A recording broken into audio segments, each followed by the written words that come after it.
মুমিন জীবনে বিপদ যত বেশি, কষ্ট যত বেশি, তার সামনে সফলতা তার চেয়েও বেশি, ঠিক কিনা বলেন? কারণ বিশ্বাসীরা জানে রাত্রি যত গভীর হয় সুবহে সাদিকের সময় তত আগাতে থাকে। গর্ভবতী নারীর পেটের ব্যথা যত বাড়তে থাকে, ঘরে নতুন মেহমান আগমনের সময় ঘনাতে থাকে। মুমিনদের উপর বিপদ, অত্যাচার, আপদ, পরীক্ষা যত বাড়তে থাকে, কালেমার পতাকা উড্ডয়নের সময় কাছে আসতে থাকে। বিশ্বাসীদের এগুলো হিসাব মিলানো অনেক আগে, এগুলো অনেক আগে হিসাব মিলানো।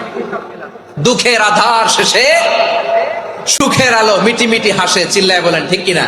মুমিনরা বিপদে ভয় পায় না, তারা হতাশ হয় না, সুবহানাল্লাহ, তারা নিরাশ হয় না। বিশ্বাসীরা হাল ছেড়ে দেয় না, তারা ভরসা রাখে একজনের উপর, চিল্লায় বলতে হবে তিনি কে। কারণ মুমিন জানে the grief isn't permanent, the test isn't permanent, the struggle in our life isn't permanent। আমাদের জীবন